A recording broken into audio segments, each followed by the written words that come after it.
All right, let's go ahead and start tonight with just a few prayers. Give ourselves a chance to recite some of these prayers that help us to have a good intention and motivation for being here. And then we'll do a short meditation after that. Page 73 of the prayer book. We'll recite the praise to Shakyamuni Buddha 3 times together in English. Again, as we were reciting these, we recall all the amazing qualities that the Buddha possesses that we are in awe of, but recalling also that we all have the potential to develop those same qualities to achieve these same realizations. To the founder, the endowed, transcendent destroyer, the one gone beyond, the foe destroyer, the completely perfected, fully awakened being, perfect in knowledge and in good conduct, Sugata, knower of the world, supreme guide of human beings to be tamed, teacher of gods and human beings, to you, the completely and fully awakened one, the endowed, transcendent destroyer, the glorious conqueror, the subduer from the Shakya clan, I prostrate, make offerings, and go for refuge. To the founder, the endowed, transcendent destroyer, the one gone beyond, the foe destroyer, the completely perfected, fully awakened being, perfect in knowledge and in good conduct, Sugata, knower of the world, supreme guide of human beings to be tamed, teacher of gods and human beings, to you, the completely and fully awakened one, the endowed, transcendent destroyer, the glorious conqueror, the subduer from the Shakya clan, I prostrate, make offerings, and go for refuge. To the founder, the endowed, transcendent destroyer, the one gone beyond, the foe destroyer, the completely perfected, fully awakened being, perfect in knowledge and in good conduct, Sugata, knower of the world, supreme guide of human beings to be tamed, teacher of gods and human beings, to you, the completely and fully awakened one, the endowed, transcendent destroyer, the glorious conqueror, the subduer from the Shakya clan, I prostrate, make offerings, and go for refuge. Now go forward to the short mandala offering prayer. In the Gompa, it'll be either on page 97 or 98 of your prayer book, depending upon which version you have. If you're, again, using the older edition of the prayer book, it's on page 88, I believe. And so we'll just do this short verse in English and then do the offering mantra, Idam Guru, and so on. And then we'll go from there to refuge and bodhicitta before the teaching that's on page 98, or again, 88 in the older book. And we'll do that once in English, twice in the Tibetan. This ground, anointed with perfume, strewn with flowers, adorned with Mount Meru, before continents, the sun and the moon, I imagine this as a Buddha field and offer it. May all living beings enjoy this pure land. Idam Guru Ratna Mandalakam Niryata Yami. I go for refuge until I am enlightened to the Buddha, the Dharma, and the Supreme Assembly. By the merits I create through listening to the Dharma, may I become a Buddha in order to benefit all sentient beings. Sangye Chodang Soki Choknam La Changchu Bardu Dakni Kyab Suchi Daki Chunyan Gi Pesonam Gi Dola Penchir Sangye Druparshog Sangye Chodang Soki Choknam La Jangchu Bardu Dakni Kyab Suchi Daki Chunyan Gi Pesonam Gi Dola Penchir Sangye Druparsho.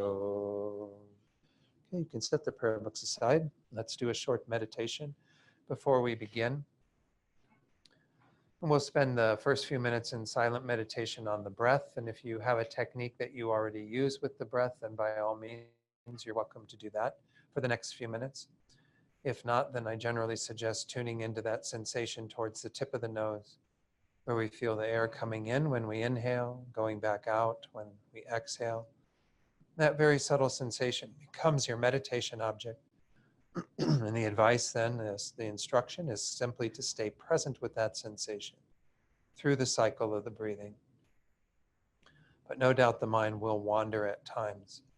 And when through the force of our introspection, we see that that's occurred, and it's at that time that we need to correct things. We need to make an adjustment. So if we have gotten caught up in thoughts or other sensations when we check in on the breath, then we let go of those and we gently guide the mind back to the breath.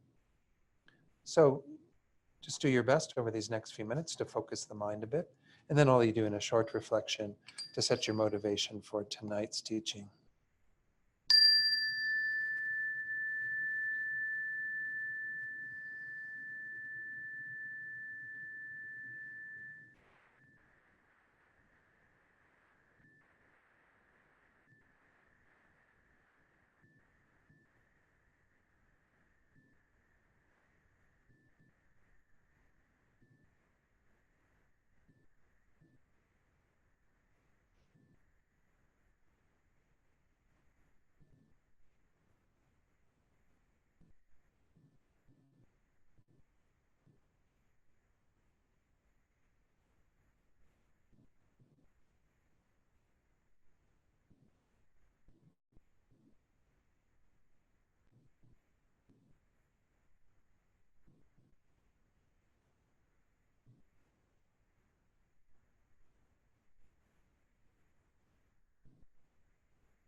So now let's set our motivation for being here tonight. I thought to do this tonight, it might be useful to work with both our compassion and our wisdom.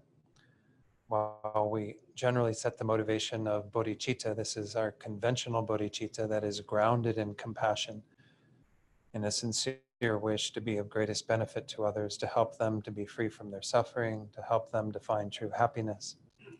We can also generate this mind within the wisdom of emptiness, within an understanding of how things exist at a deeper level, how they lack any inherent existence, and so on.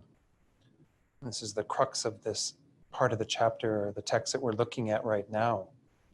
Is how we can have potentially a misunderstanding of this and think that because things are empty, they don't function, they don't exist at all.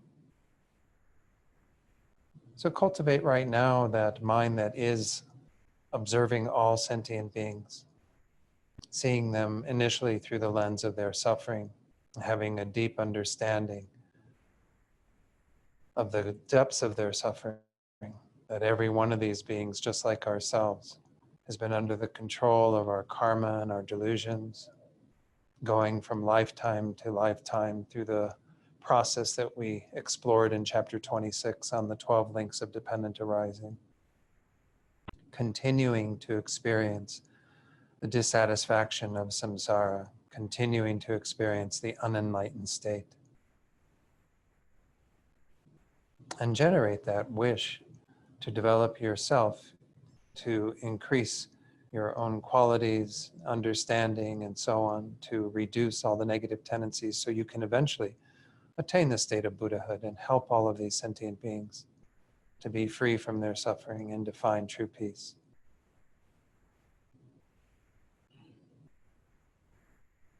But then as you're cultivating that mind of conventional bodhicitta, recall how all the objects of observation of this mind lack any inherent existence. The sentient beings that are the chief aim of this mind, by observing their suffering and so on, we cultivate bodhicitta. But those beings are not real in the way that we think they are. They're not real in the way that they appear. They're merely imputed, merely designated, and lack even an atom of inherent existence.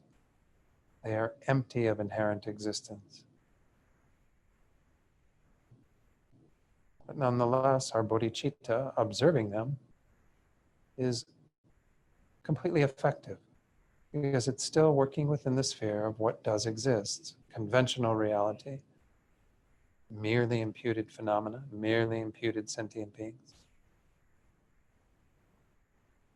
that lack any inherent existence, that are empty, that do not exist from their own side by way of their own characteristics and so on.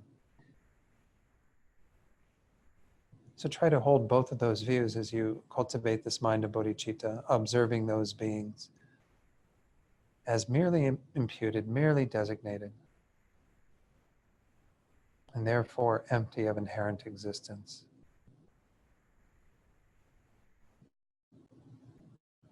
And try to uphold the validity of bodhicitta in the space of those two realities we call the two truths.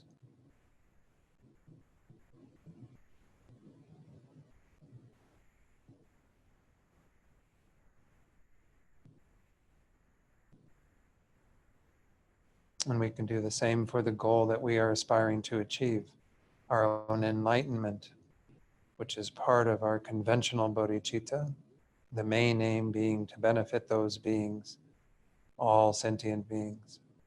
But the secondary aim being to achieve enlightenment so we can do that. Cultivate that wish that is conventional bodhicitta, desiring to become a Buddha for their sake.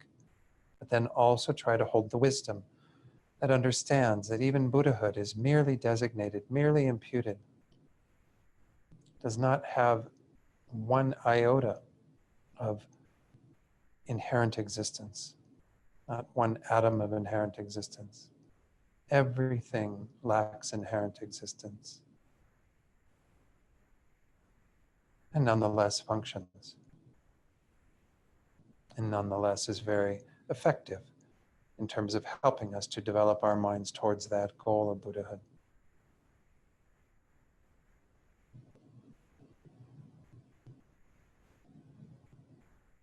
So in this way, we can hold these two thoughts together, an understanding of our need to respect and uphold conventionalities in the midst of emptiness, in the midst of that understanding that things do lack any substantial existence, objective existence, intrinsic existence, independent existence. And nonetheless, they function perfectly fine. Cause and result still come into play. And then try to hold very deeply one of the main causes for our attainment of that state, this mind of bodhicitta that is upheld within emptiness.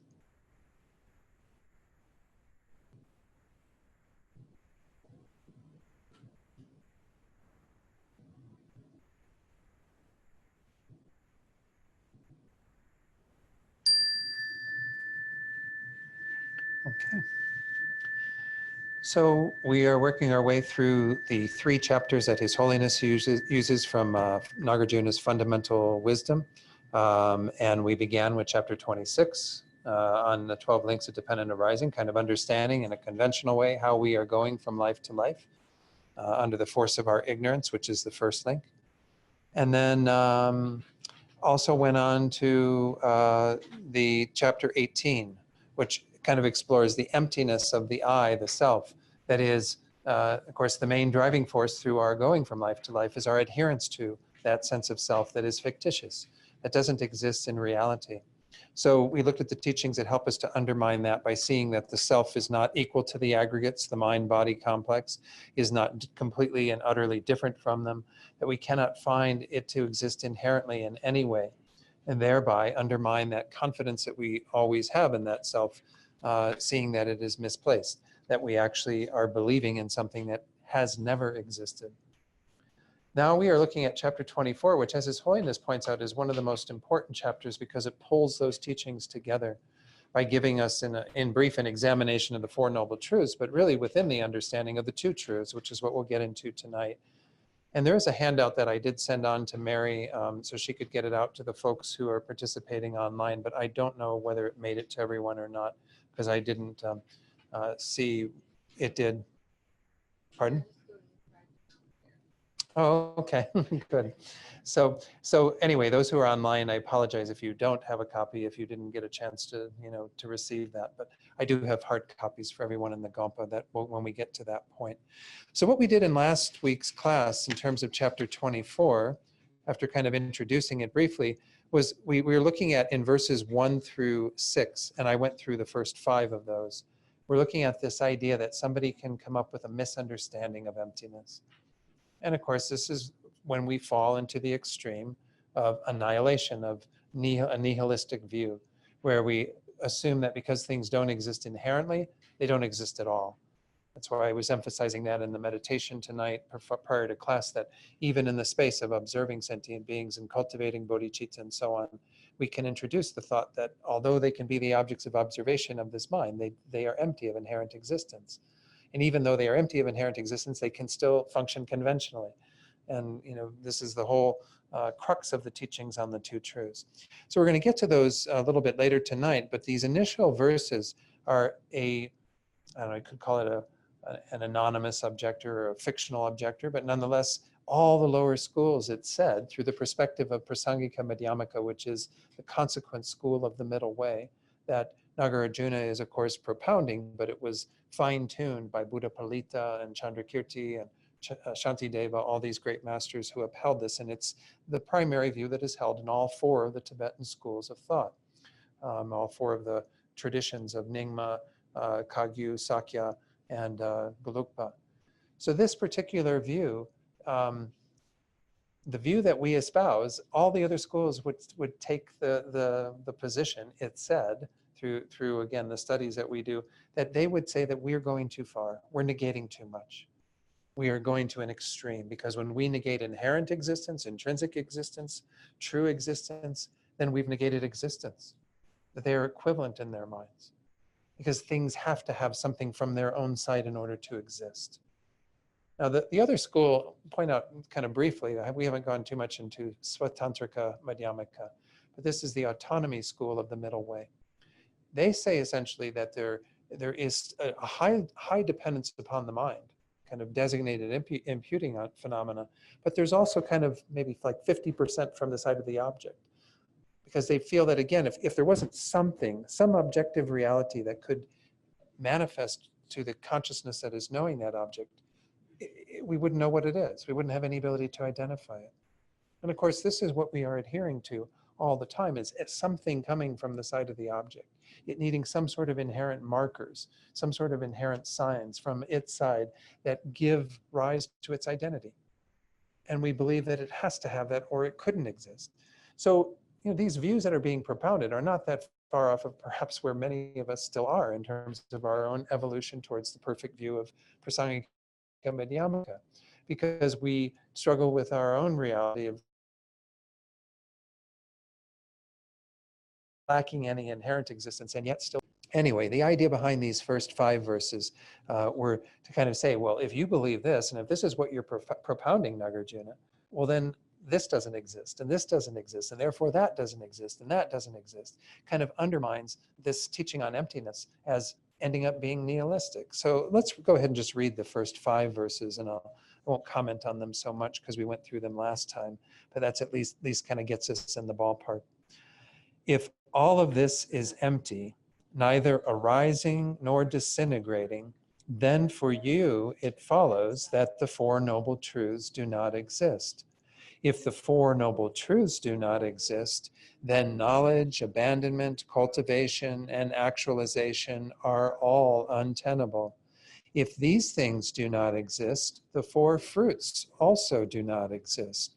Without the fruits, there is no one attainer of the fruits, nor are there those who enter the paths.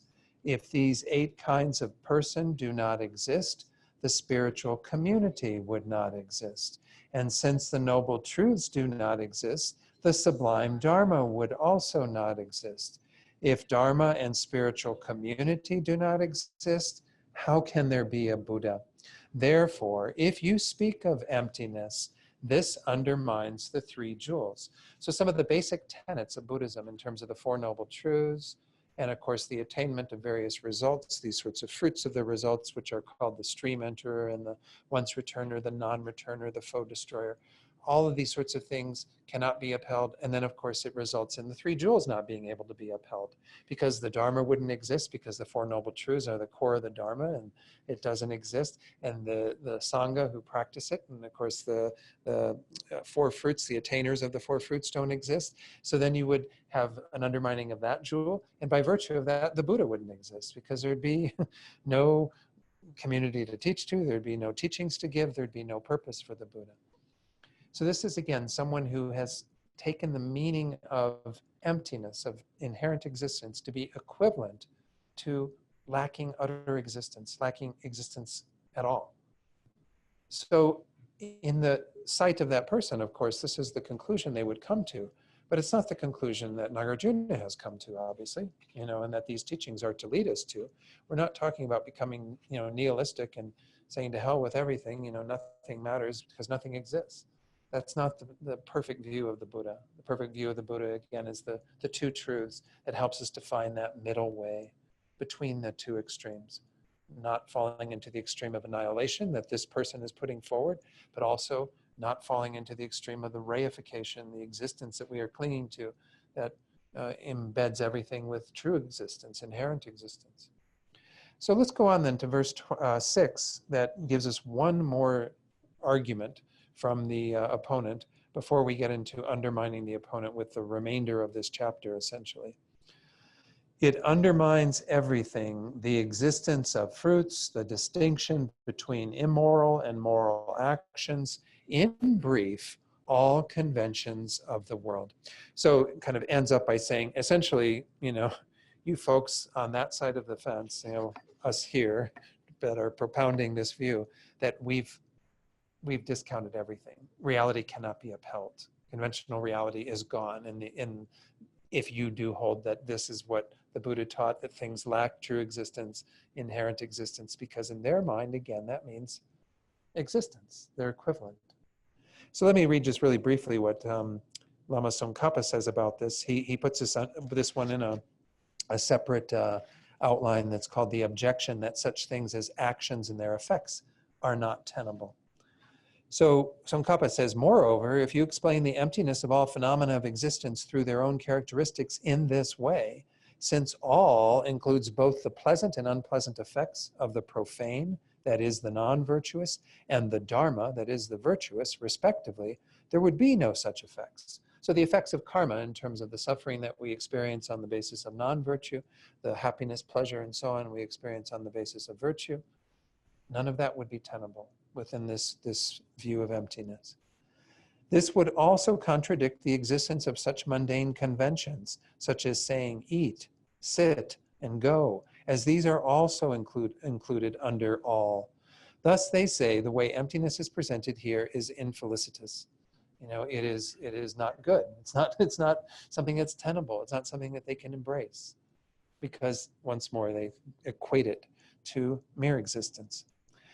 So the final paragraph before Tsongkhapa goes on to the reply, which as I said is the remainder of this chapter, this argument presupposes that from chapter 1 through chapter 23, which shows, again, this whole text has 27 chapters, but everything we've seen prior to this, when it is established through arguments that no internal and external phenomena have any essence through their own characteristics, the rational analysis with respect to their existence or non-existence in reality refutes all agents and actions, including arising, cessation, bondage, and liberation. So essentially it's saying that, in everything we've looked at prior to this, every negation that Nagarjuna has done, which again, we haven't studied all of those. We only really studied chapter 18 prior to this one in terms of numbers. But everything else that he refuted, actions, time, all the various components, agent, so on, all of these things, that they don't exist at all then. Because the way that they are propounding the emptiness of inherent existence, that means the emptiness of mere existence. So any questions up to this point before we go on then to what we're going to really get into that we'll sink our teeth into for the remainder of this series? Let's go on then to the reply. The reply has numerous outlines. It starts off with being divided into 4 parts, and the very first part is showing that the opponent's argument is advanced without understanding the way dependent origination is in reality. Once more, recall that one of the chief components of the middle way view, as it's propounded by Nagarjuna, Chandrakirti, Buddhapalita, all these great masters, is the equivalence, in a sense, of emptiness and dependent origination or dependent arising. That by understanding how things arise in dependence upon the 3 factors, we've discussed these previously in another class, the factors of causes and conditions for those things that are produced, that things are not independent of their causes and conditions, they depend upon them. Secondly, that they depend upon their parts, that everything that exists has parts, whether you talk about spatial parts or temporal parts, everything has parts and it depends upon those parts. You have the whole and you have the parts. And then the third level of dependent arising, which is the fact that when we have that understanding of whole and parts, the parts become what we call the basis of designation, and the whole is merely designated to that. There is no intrinsically existent whole because everything is merely imputed. Everything depends upon a conceptual mind designating it in some capacity. Whether we do that through language or simply thoughts, we come to know phenomena through that mechanism. That's how everything exists in the end. There's nothing from the side of what's in my hand that makes it a book, nothing from the side of what's in my hand that makes this a chime. There's anything that we can look at. We cannot find anything from its own side because in the end, all phenomena are merely designated. So what this first part is essentially is Tsongkhapa saying to this opponent that you haven't understood the equivalence of these 2 things. Because if you get the equivalence of them, you can uphold both within the sphere of, again, this middle way. You negate either extreme. If we are able to uphold the view of emptiness, of course, that gets us away from the extreme that we've been in, which is the extreme holding to things inherently existing, existing independently, intrinsically. That's a given that we're going to move away from that. But we don't go over to the extreme of annihilation. Why? Because things are dependent arisings. Things arise in dependence upon factors. We never say they don't arise at all. The Buddha never said you understand emptiness by getting to the conclusion that nothing arises whatsoever. He says nothing arises independently. Therefore, it lacks inherent existence, independent existence, but it still arises. So the teachings on dependent arising are really crucial to not falling into this extreme. So the person who has fallen into this extreme obviously doesn't get the teachings on dependent arising.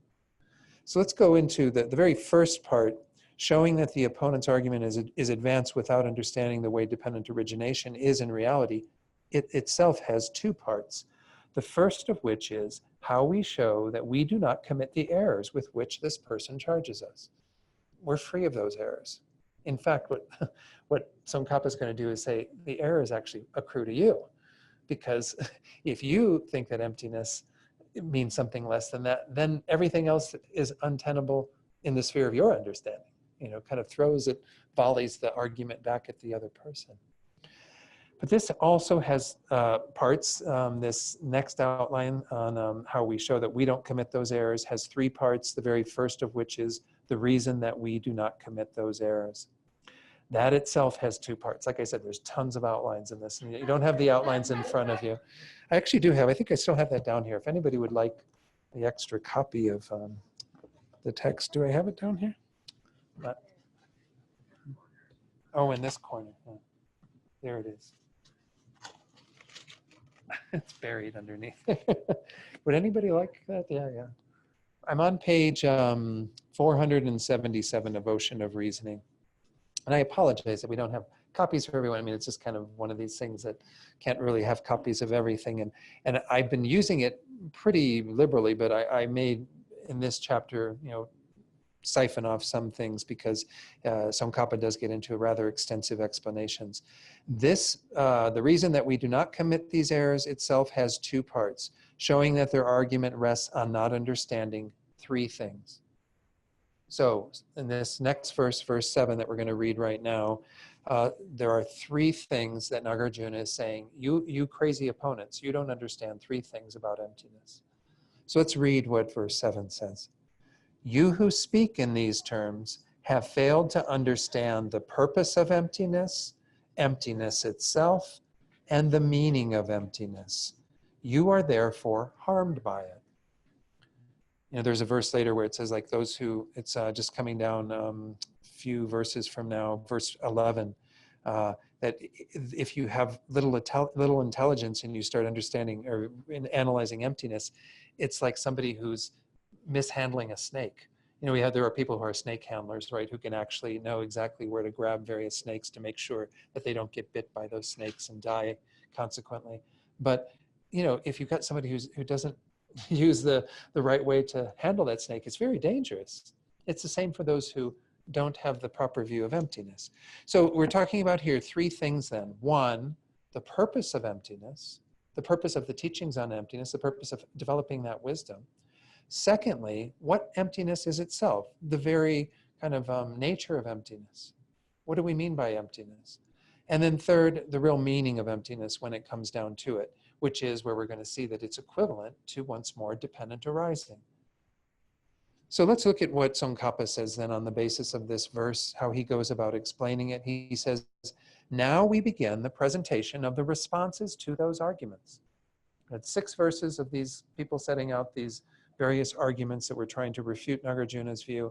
Now we're going to look at the refutation of those opponents' words. Since you have neither understood the purpose of the teaching of emptiness, nor the nature of emptiness, nor the meaning of emptiness that must be grasped in order to explain emptiness, you yourself are harmed, because you are corrupted by various erroneous conceptions. In other words, the mistakes lie on your side of the fence. You're trying to volley that ball over here and say, we've got the mistakes by virtue of what we're propounding. But Nagarjuna in that verse, and Tsongkhapa in his explanation, his commentary says, no, the error is on your side of the fence. You're not seeing emptiness correctly, because if you were, you wouldn't be having these misunderstandings and these problems. You wouldn't be in this dilemma of thinking that emptiness, the view of emptiness refutes things at that level, that it refutes the 4 Noble Truths and the 3 Jewels and all these other things. So, entirely through your own misconception, you have misconstrued the meaning of emptiness, essencelessness, that is the emptiness of inherent existence as non-existence. You have misconstrued the meaning of it. So when you argue, if all this is empty, there would be neither arising nor ceasing and all the various things that we saw in those 6 verses, and attack us by your distaste for us, you yourself are harmed. By virtue of your misunderstanding, you're the one that's harmed, not us.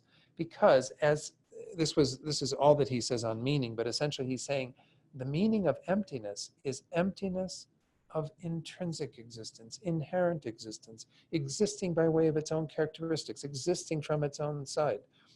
Substantial existence, objective existence, independent existence. Again, I don't have it with me, but Jeffrey Hopkins in Meditation on Emptiness puts out 23, I think, hypothetical synonyms for what we mean by inherent existence. There are a lot of ways we can talk about it, existing by way of its own characteristics, existing from its own side. These are ways that we talk about it. Those are not existence. None of them are equivalent to mere existence. They are only taking an overlay of an important one, because we've gotten into trouble, since beginningless time by doing that, by reifying objects and ourselves in that way. By having that view of things inherently existent, it has caused all of our problems. But that's all that we're negating. We're not negating utter existence. We're not in any way meaning that things don't have any nature whatsoever. They just don't have independent nature, intrinsic nature. We can still talk about the nature of things, because things do have their conventional nature, but that nature does not exist from its own side. That nature is merely imputed. That nature has no way of being established from it by its own power. That nature is merely designated by the consciousness's knowing that. So that's kind of the gist of the first in terms of the meaning of emptiness. The real kind of what we mean by emptiness is this lack of intrinsic existence, not the lack of mere existence or utter existence. As it was said earlier, he continues on page 477 towards the bottom. As it was said earlier, these come from mental fabrication. Fabrication ceases through emptiness. Everyone recall this verse? We had it in chapter 18, right? Verse 5, the last two lines. We had that idea of fabrication ceases through emptiness or in emptiness. Remember, we had that little discussion of the Sanskrit word for that. It means kind of in emptiness, within emptiness. All fabrication is stilled. All elaboration is stilled. We're starting to move into Tsongkhapa's discussion of the purpose of emptiness. The purpose of realizing emptiness is to undermine all of that fabrication, that elaboration, that conceptual, garbage that we have been adhering to since beginningless time, that we continue to proliferate in our minds because we haven't had the wisdom that negates that, by which we can see that what we have been doing has been erroneous, has not been in line with how things actually exist. So Tsongkhapa continues after citing that two lines from chapter 18 of our text. It is explained that emptiness is presented in order to pacify fabrication, or we could use the word elaboration, which is the grasping of things through mental representations. Through setting things up as inherently existent, we grasp them in that way. Now recall, and we do see this again playing a major role in it, we'll see that when we get into the two truths. Things do appear to inherently exist. We talked about this previously, right? This is through the force of the imprints of our ignorance since beginningless time. We have what are called the knowledge obscurations. They are the subtle imprints of those conceptions of inherent existence that give rise to a dualistic appearance, a false appearance. Things seem to, this object in my hand seems to have bookness from its own side. It seems to be established out here on its own. It appears that way to us. We adhere to that. We fabricate things in that way because we have that kind of reinforcement from the side of the object too. It would be kind of outrageous if you think about it, if we were fabricating everything without any false appearance.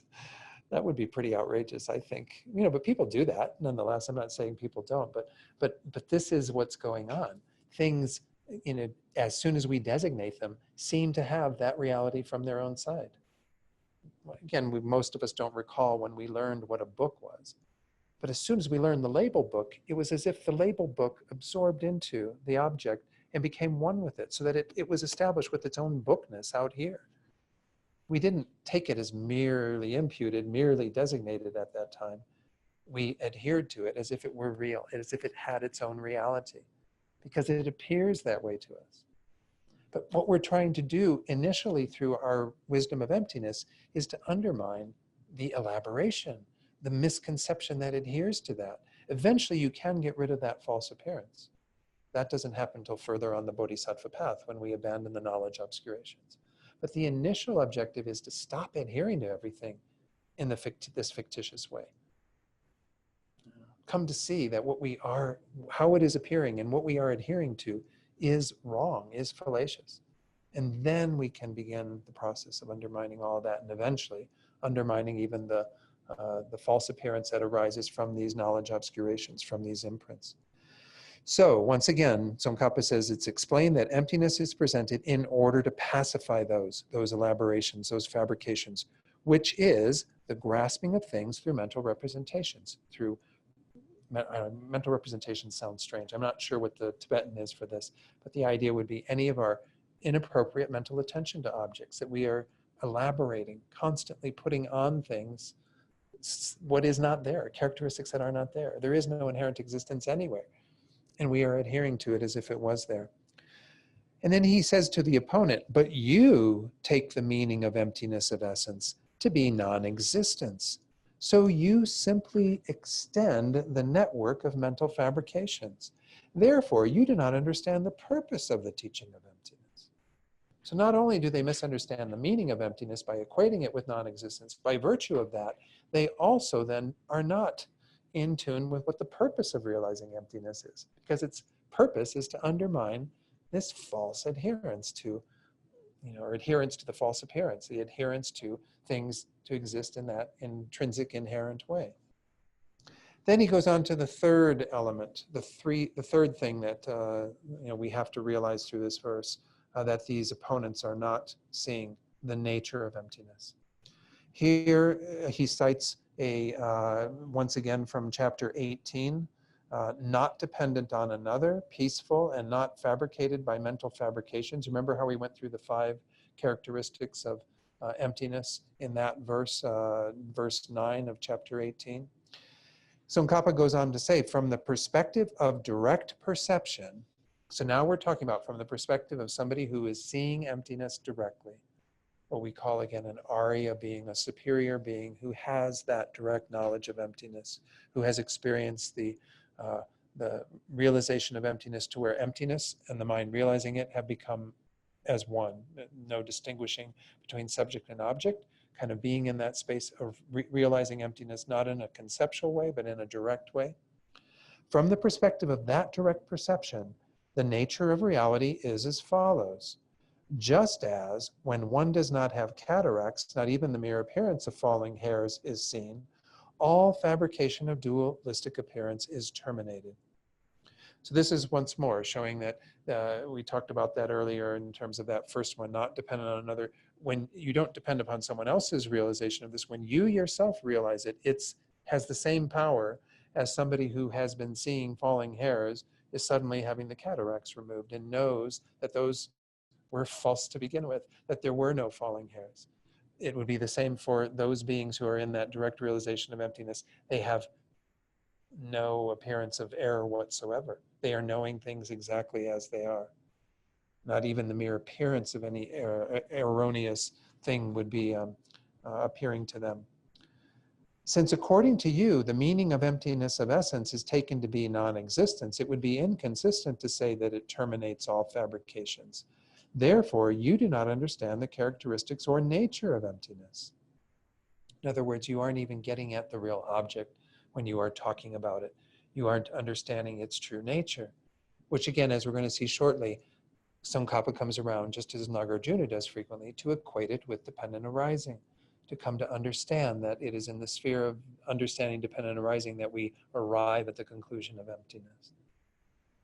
So again, he doesn't go into all the other things that were explained in chapter 18 in terms of the nature or the characteristics of emptiness, but we saw them previously in just a few classes ago, that you don't have any mental fabrications or elaborations at that time. It is completely peaceful, removed of any overlay of inherent existence. All of this speaks to the object that is realizing the nature of emptiness.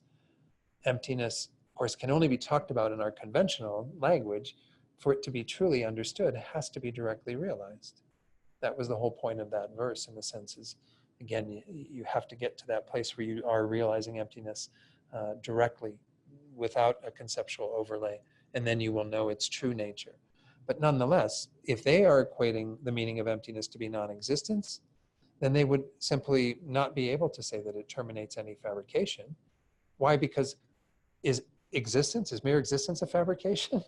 Well, then once more, you do fall into problems. The Buddha never said that we are fabricating or elaborating mere existence. everything would fall apart once more. I mean, if that were the case. So again, the nature of emptiness isn't consistent with that thinking. So then he says, as we will see in, this is from 24, verse 18, which we haven't gotten to yet because we're just at the beginning of chapter 24. Whatever is dependently originated, we explain to be emptiness. This is one of the most famous verses from this chapter. So essentially, this is the crux of the Buddha's argument, of Nagarjuna's argument, of Chandrakirti, Buddhapalita, Tsongkhapa's argument, is that if it is dependent arising, it therefore lacks inherent existence. If you can show that things exist in dependence upon various factors, you have shown that they cannot possibly exist independently, intrinsically. Therefore, you have equated it to emptiness. And as it is said in Sutra, he continues, whatever is arisen from conditions is unarisen. Again, you with some of the Buddhist sutras, you do have to add in qualifiers. Whatever is arisen from conditions, whatever is a dependent arising in that sense of arising from causes and conditions, is ultimately unarisen, is not inherently arisen, cannot possibly arise inherently. So he goes on then, Tsongkhapa, to just 2 more paragraphs to explain what he just said in terms of these verses that are talking about the nature of emptiness. He says, these explain that the meaning of emptiness, or we could say again, the nature of emptiness, is being dependent on conditions. That is, being essentially unable to stand on one's own. Thus, the very meaning of dependent origination is the same as the meaning emptiness of essence. The 2 are equivalent. Again, they are arrived at through different thought processes. We're not denying that they are distinct phenomena, but they are equivalent in terms of, and this is where he's going to go from here in talking about the 2 truths. That the dependent origination of things speaks to their conventional reality. The emptiness of essence or of inherent existence speaks to their ultimate reality. Conventional truth and ultimate truth are completely complementary in a very profound way that Tsongkhapa sets up an explanation of the Buddhist system of expounding upon the 2 truths and how this gives us the perfect middle way between the 2 extremes. So he says, but the non-existence of things that are able to perform functions is not at all the meaning of emptiness. But you, on the other hand, all these opponents that have been saying things in the first 6 verses, you argue, thinking that if things were empty of essential existence, then nothing would be able to perform a function, and construing non-existence as the meaning of emptiness of essence. So you do not even understand the meaning of the word emptiness. And he's kind of, again, throwing it back at those people who are objecting, who are saying, hey, Nagarjuna, you've fallen into this fault. You've denied the existence of all these things that the Buddha taught and the existence of everything in all worldly terms, because nothing can be upheld within your view of emptiness. He's saying, no, you don't understand my emptiness at all then. You've misunderstood what I was saying. Last paragraph. These arguments show that for the opponent to say that if things are essenceless, they could not exist, thinking that for things not to exist essentially is for them not to exist at all, is to present an argument advanced by someone who does not understand the meaning of the middle way. Therefore, it makes no sense for those who aspire to hold the Madhyamika's position to say such things. So even those Svatantrika Madhyamikas who are kind of a little bit below the Prasangikas, they've gone pretty far in terms of what they've negated, but they haven't gone far enough. Even those that would be opponents of theirs that would say, hey, Prasangika, you've gone too far. You've negated everything as existing by virtue of your view of emptiness. Even to them, we would say, you can't even pretend to be a middle way proponent and hold that kind of a perspective, because we've never, in our way of propounding emptiness, have never even put that forward. That's not what we mean by emptiness. We don't mean that things lack existence at all, that they can't perform a function. We're once more finding that layer, that elaboration of inherent existence that we are putting on everything and that everything appears to have, that is false. It can be found through reasoning. We already looked at some of the reasoning in chapter 18, right? where we tried to find that sense of this true self, this inherently existent self, on the basis of the aggregates, the mind and body. We cannot find them to be inherently the same, inherently different. You know, there's no way that we can find anything that is equivalent to that sense of a self. Therefore, it doesn't exist. It has no referent. It's a concept without a referent. It's a false concept. Just like the concept of an elephant in the room right now, when there's obviously no elephant in the room. I mean a real elephant, not the one who use that elephant in the room, like things people aren't talking about. So, all right, so this is the first little bit that explains verse 7. Now we move into the second outline within this, the reason we do not commit those errors. The first part we just went through, showing that their argument rests on not understanding three things, the meaning, purpose, and nature of emptiness. Now we go on to showing that their argument rests on not understanding the two truths. That essentially what is happening for that opponent is that they haven't understood the two truths correctly. You know, they obviously haven't understood what he also said in verse 7. That's very clear. They don't understand the nature of emptiness, purpose, and so on. But he's saying that really rests on them not really clearly knowing what we mean by the two truths and how to uphold the two truths within this view. This section has 5 parts.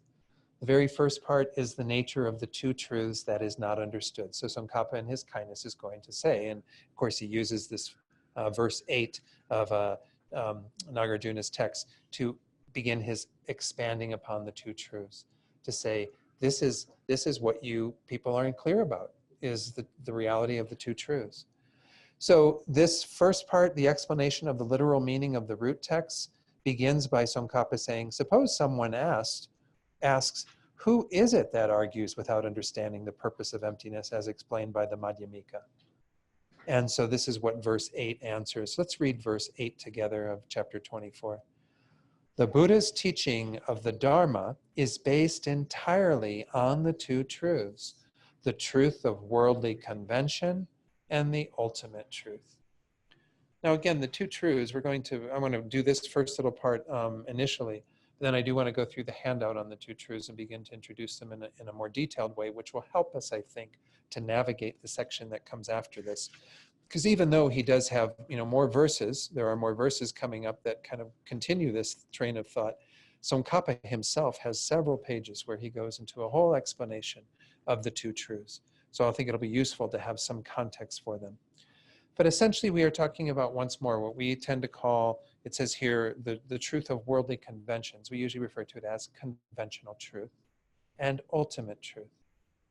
These are not kind of, again,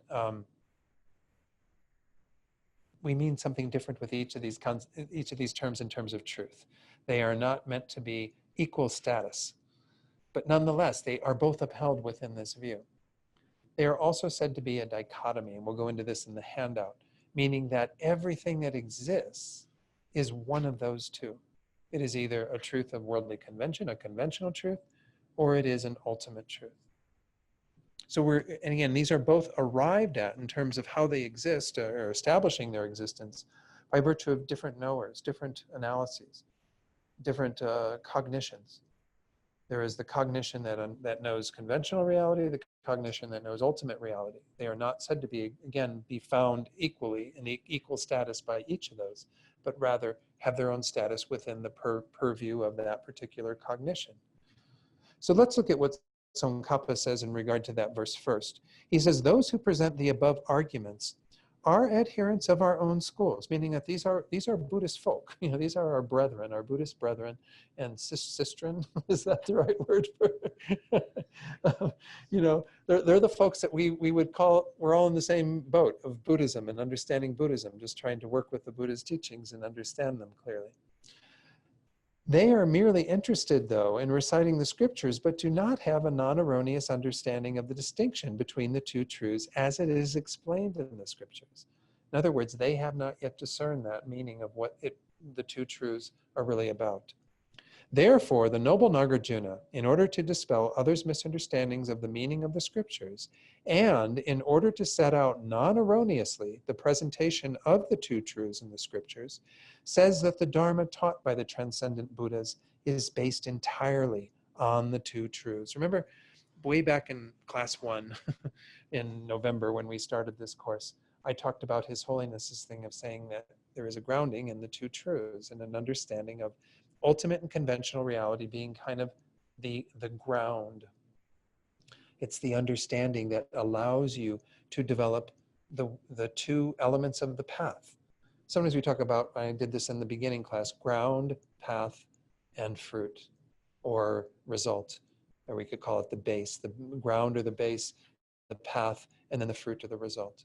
So in terms of the ground, we have to have an understanding that there are these two components, our conventional truth and our ultimate truth.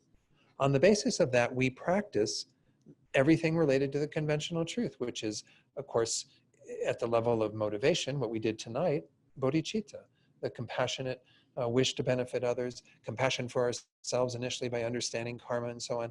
It's everything related to the whole causal process that takes us on the path to Buddhahood and so on. On the wisdom side of it, that's rooted in ultimate truth, where we develop over time an understanding of emptiness, understanding that that is the nature, the final nature of all phenomena that exist, is their emptiness. Those two are practiced on the path through these two wings then, the wing of method, compassion, and so on, and the wing of wisdom. They culminate in the state of Buddhahood in terms of the wisdom manifesting in the Dharmakaya, the truth body of the Buddha, and the compassionate method resulting in the Rupakaya, the form bodies of a Buddha. All of them are, this is kind of like the dual track through which those two components are completely integrated. It is through our understanding of the basis, the ground of consisting of those two truths, that we then go on to practice both of those components, giving attention to both of them because they equally have to be upheld within the sphere of understanding the entirety of the basis, the ground, and then we go on to achieve the results. So anyway, this is Tsongkhapa essentially saying, you folks who are misunderstanding what I've talked about, you haven't really understood the nature of the two truths. You haven't started from the right ground. You haven't started from the right foundation of understanding.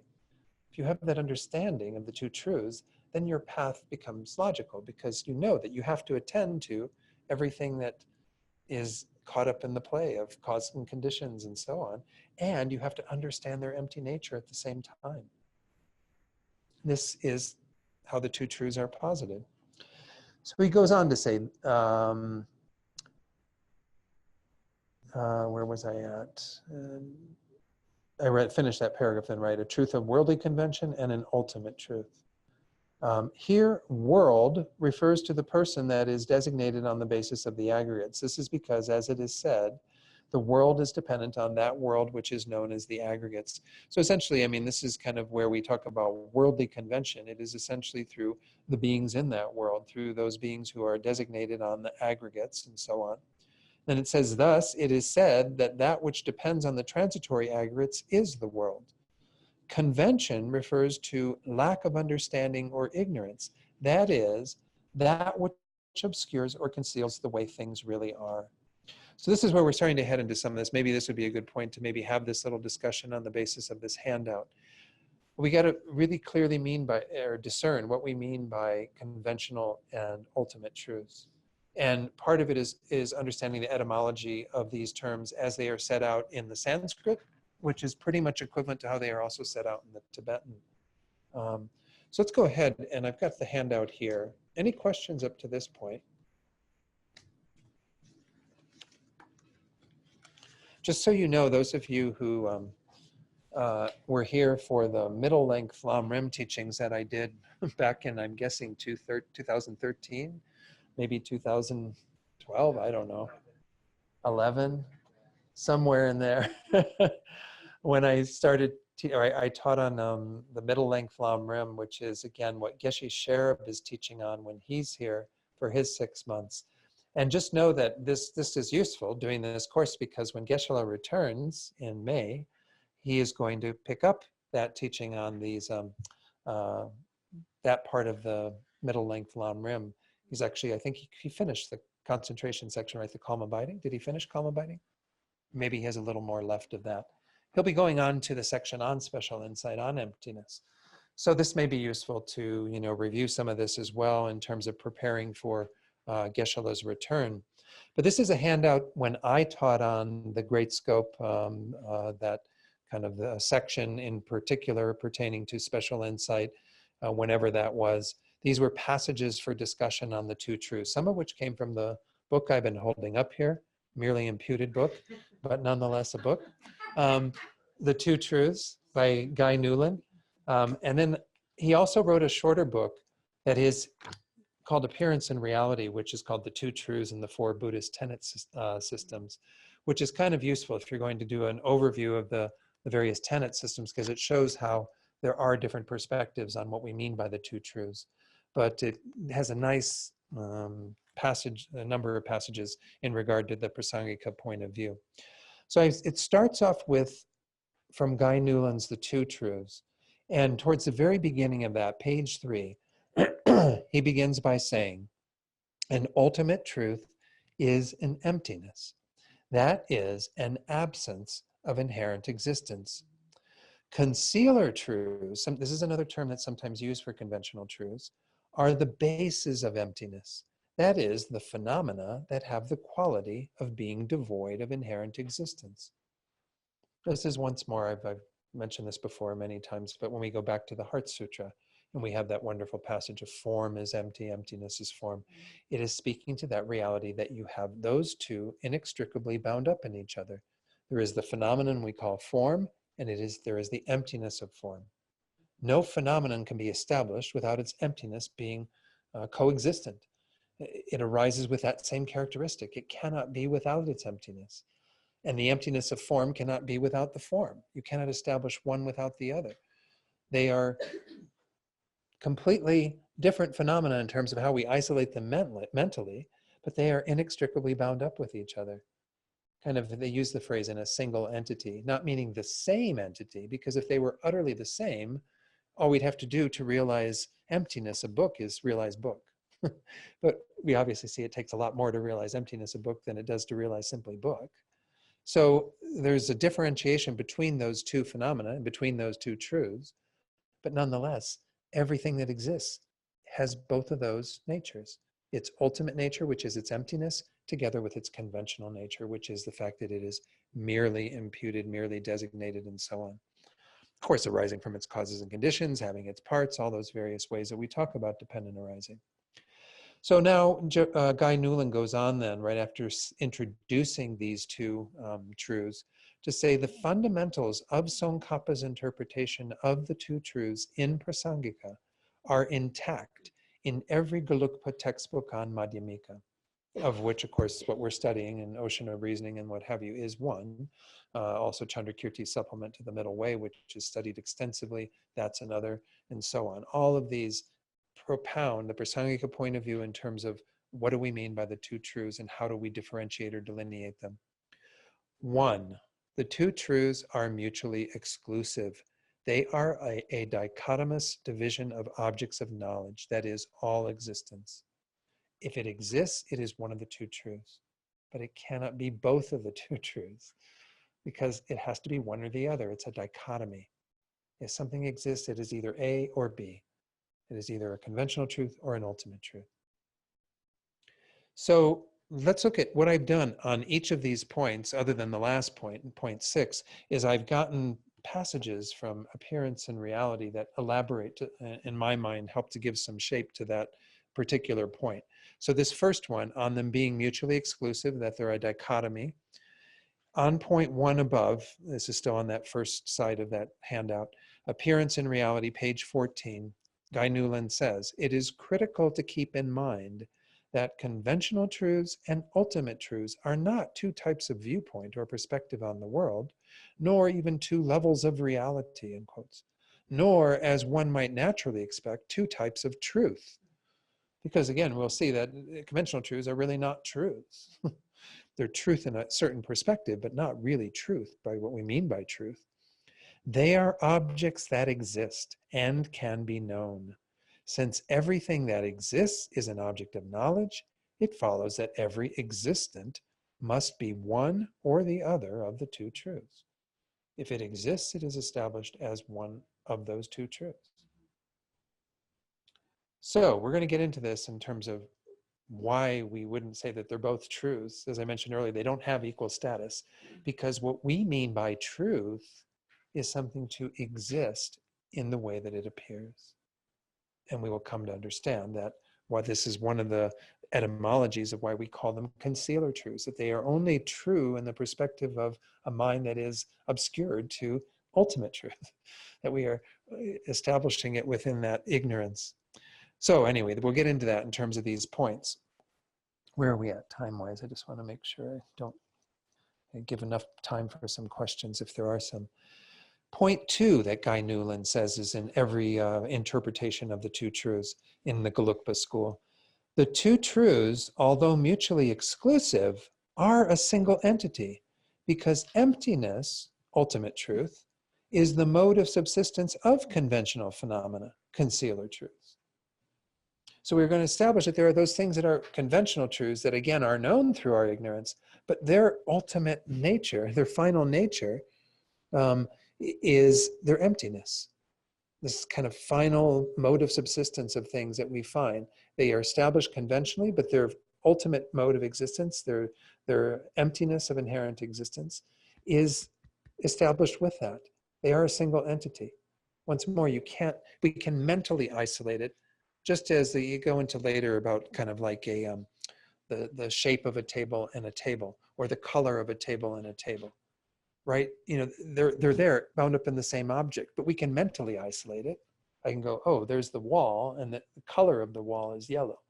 So I can see the color as a distinct phenomenon, but the color of the wall and the wall are one, in a sense. Again, they're not exactly the same, because we don't necessarily know one by knowing the other, and we'll see that in terms of the two truths, but they're inextricably bound up with each other. Yeah, Bob. Yeah, I mean, what in a certain sense, what this really says that actually there's just one reality.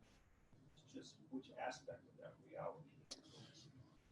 Are you focusing on its mode of existence, or are you focusing on its other properties like color, or the ordinary ways that we conventionally do? Yeah, I don't know. I mean, language gets to be tricky. Bob was saying that we could say there's only one reality. It depends upon which element of it you're focused on. But even in like Guy Newland's language, he says he doesn't consider them to be two levels of reality.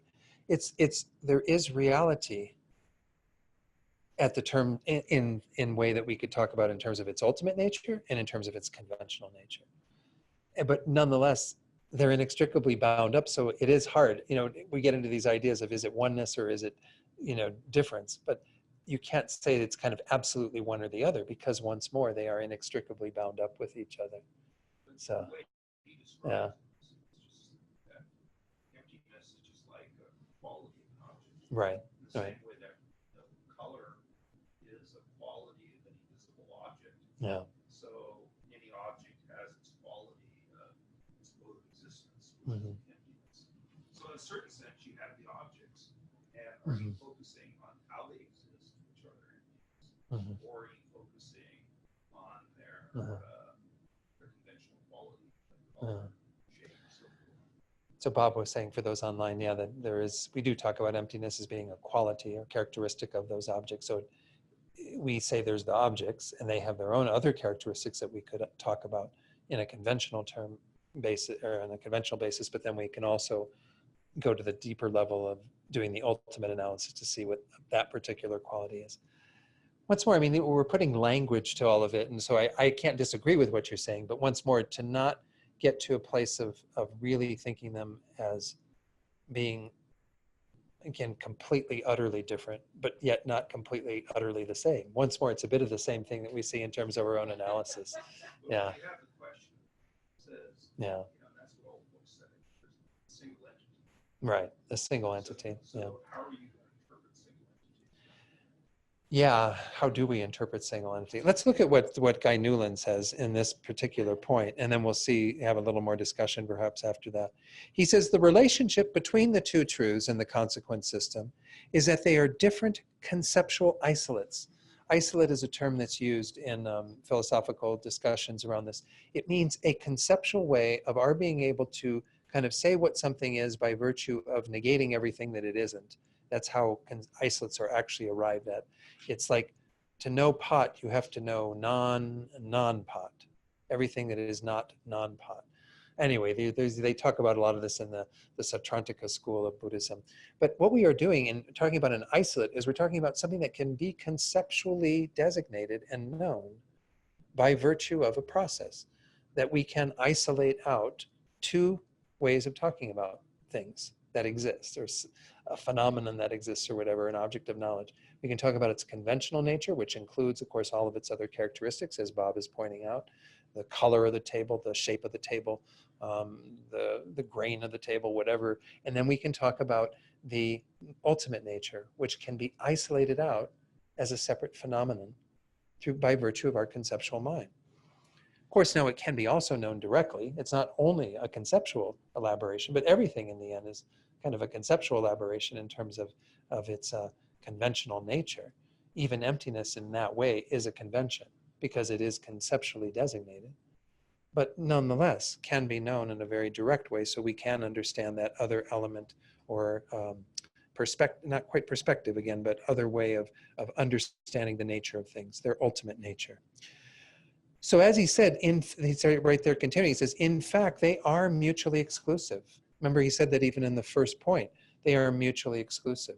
By mutually exclusive, we mean that what is one is not the other, what is the other is not the one. You have no overlap of this. So the emptiness of book, and what we mean by book, a merely imputed, merely designated book, are completely different phenomena. They are mutually exclusive, but yet they are a single entity. I mean, again, it's a bit of a puzzle to get our heads around this. How do we put it all together into something that we can understand? Yeah, Bob? Well, simple example of that, shape and color. Yeah. Shape and color are mutually exclusive. There's no part the same. Yeah, exactly. And that's what he's going to go into in terms of the shape of the table versus what we call table. So Bob was just pointing out, yeah, shape and color are another example within conventional reality that we would say are mutually exclusive, but nonetheless, both there as a single entity of that object that is visually known in terms of its shape and in terms of its color. So they are, again, different conceptual isolates within a single entity. Let's continue on the next page in the second side of that handout. This does not mean that every ultimate truth is one entity with every concealer truth. It means that for every phenomenon, there must be an ultimate truth and a concealer truth, a conventional truth, existing together at the same time, inseparably bound, but distinct. Again, distinct phenomenon that can be known, you know. We can know the phenomenon that is the conventional nature of the table. We can know the phenomenon that is the ultimate nature of the table, its emptiness. Yes. The ultimate nature of the table is no different from the ultimate nature of the stone. Yes, I mean, this is where, yeah, Mark's pointing out, again, the ultimate nature, what we call the ultimate truth of the table is the same as the ultimate truth of, did you say stove or? I said stone. Yeah. But the conventional truth of the table is different. Exactly. This is why we often talk about the two truths. We use sometimes the shorthand of the diversities and modes. Modes and, oh, I'm thinking of something else. Modes and, it's not diversities, it's something else. Varieties. The modes and varieties. Modes, the mode of all phenomena in terms of an ultimate analysis is the emptiness of that phenomenon, which is equivalent. The emptiness of thermal mug, the emptiness of, you know, digital alarm clock, the emptiness of chime, the emptiness of book, the emptiness of I, the emptiness of you. All of those are one mode of existing, which is lacking inherent existence. The varieties are speaking to the diversity of phenomena that arise in dependence upon various causes and conditions and so on. So you do have a diversity to the conventional truths that is lacking on the side of the ultimate truth, because the ultimate truth is all of one taste. There's no differentiation in that regard. But the base that it's tied to is always going to be a diverse, you know, unique base. So as it's saying here, within any particular phenomenon, there must be an ultimate truth, its emptiness, and a concealer truth existing together at the same time, inseparably bound, but distinct. he goes on to say, this is because emptiness, ultimate truth, is a quality possessed by conventional phenomena, concealer truths. Just as a table, for instance, exists as a single entity with its color, so it also exists as a single entity with its emptiness of inherent existence. Nevertheless, the table is neither its color nor its emptiness, and neither the color of the table nor the emptiness of the table is the table, right? We don't ever equate those phenomena. They are still mutually exclusive.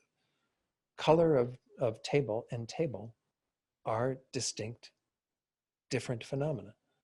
But again, inextricably bound up or inseparably bound up within that base that we call the table. Yeah, Bob.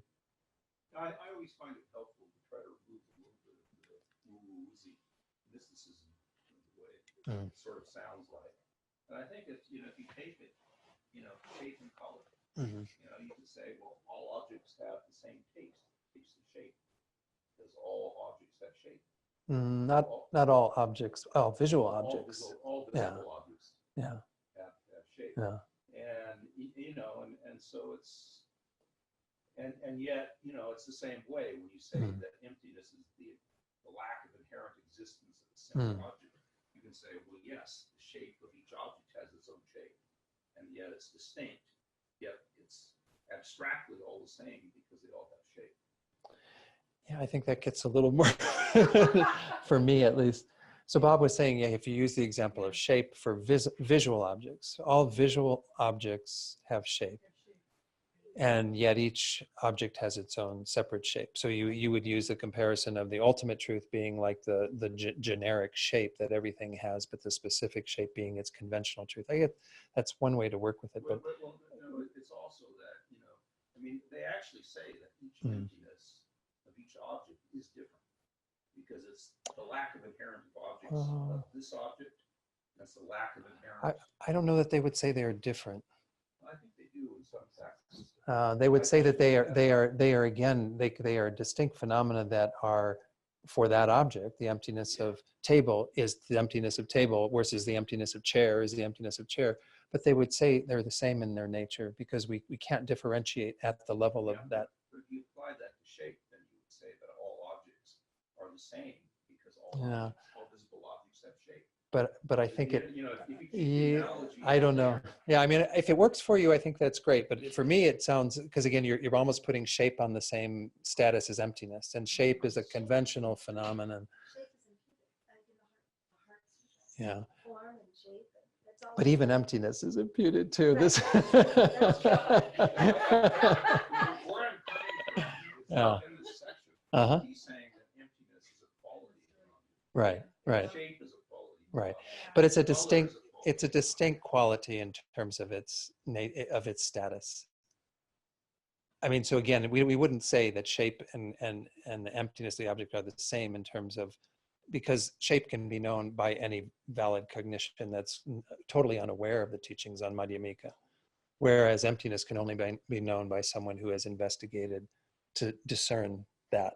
So I think that, again, I just have a problem in that regard of putting them on equal status, because anything we look at in terms of a conventional quality of an object is something that can be known very readily by anyone in the world, versus something that is known as an ultimate or final mode of subsistence of an object in terms of its emptiness does have a somewhat different status. Well, aren't you kind of like, I was thinking about sound. Sound itself has no limit. It has no, you kind of can't compare it to anything. It is, and it's infinite, and it doesn't have an end, doesn't have a beginning. But the particular sound that something makes suddenly is conventional, conventional reality that you can define and talk about and find parts and make a part and all, and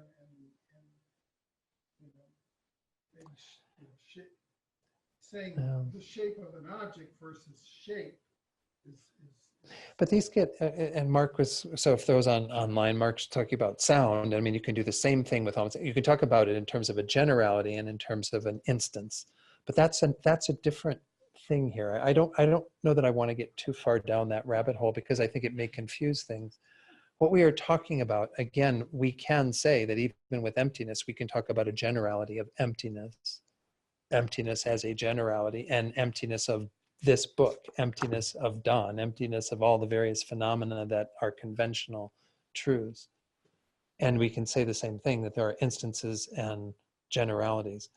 But that's, again, not quite the point that I think that this is driving home. This is driving home that reality that within anything that we can establish conventionally, that for visual objects we can say have their shape and their color and so on. For auditory objects we can say they have their various qualities of sound and what have you.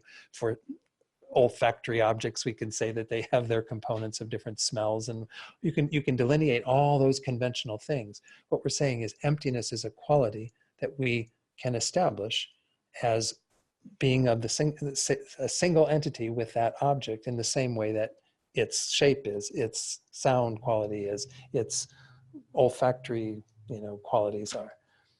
But it does have a different status. I mean, and I maybe have to think about this more. I appreciate what everybody's bringing up, because I think that, again, I don't want to make it too woo-woo either. But at the same time, I think we do have to understand that it is a unique quality of phenomena. Why? Because we're all believing in the exact opposite thing. It has a particular status that we need to, again, not reify in some sense, but understand that it is a unique quality of phenomena that we have not realized yet. Yeah, Bob. Yeah, I mean, the simplest way of saying it is that emptiness is trying to describe how an object exists. Yeah. Which is more of a metaphysical thing. Or why yeah. it puts it on a different plane. Yeah. But still, and in a certain sense, if you're talking about how something exists, in a certain sense, that is a property of the object. And so, in a certain abstract way.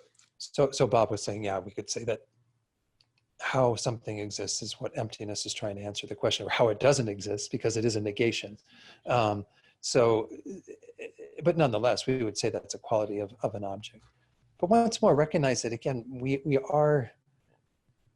do have to keep working with our own understanding of this to make sure that we don't kind of hold things. Again, as I said, they're not equal status. Conventional and ultimate truth, they don't have equal status, because first of all, we haven't even gotten to the one that indicates that conventional truth isn't really truth. It's, again, because the way that it appears is different than the way that it actually exists. Whereas emptiness is a unique quality in that it exists in the same way that it appears. There is no differentiation there. So once more, I'm just trying to avoid anything that makes them kind of put them all on the same status, because they are, yes, qualities. And we can, as you explained, Bob, we can say that that is a particular quality in regard to its ontological status.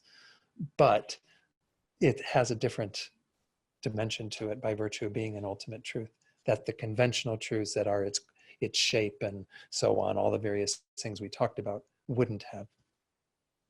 So I know that's just my own little fear of talking that way, but I have to think it through. I haven't thought through some of these points myself. So Stephen, you were going to share something? I was just going to say what you said. It's a negation. So, it's different from a quality that you might observe or impute onto an object, in the sense that it's saying, like you said, that it's telling you how an object doesn't exist, but it doesn't say any more than that. So it's a non-implicative. Right, or non-affirmative negation, yeah. Yeah, we'll get into this as we discuss this, but Stephen's point was, yeah, I mean, it's a negation, and moreover a non-affirming negation, which means that it's not establishing anything in the place of what it's negating. It's simply negating that. And we'll get into what that means later. I don't want to go down that rabbit hole tonight yet, but yeah, Tony. Were there any questions from online, by the way, before? No. But let's see what Tony wants, and then we'll come to those questions if there are. Like everything else, the essential nature of shape is empty. So Tony said, like everything else, the essential nature of shape, or the final nature of shape, is emptiness. Yeah.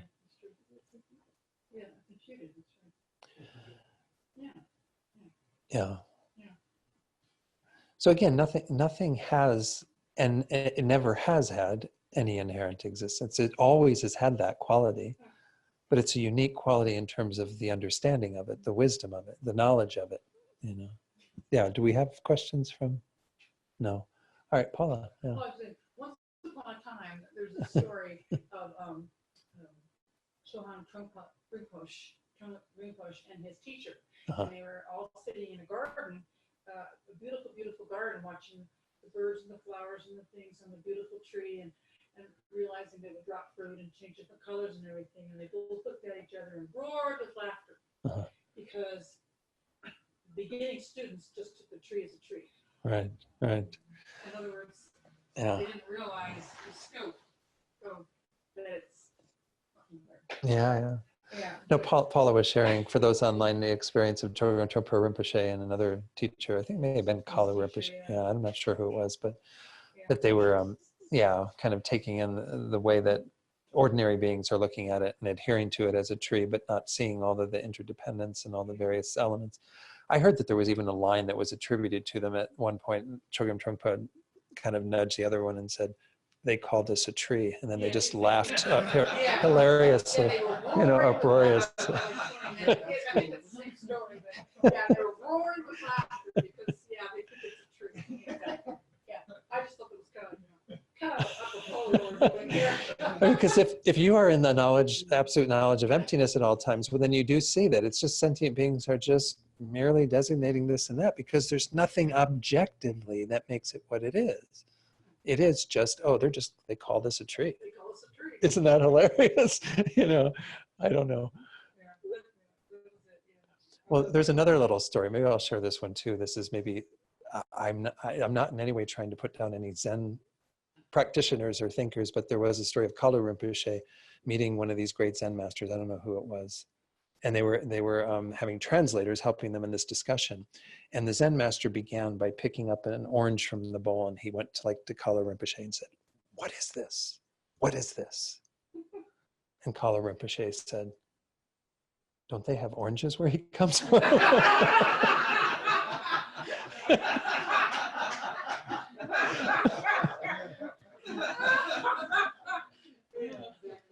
Anyway, it's that little dance between, are you going to be on the emptiness side? Are you going to be on the conventional nature side? And you have to find a way to bring them both together. But anyway.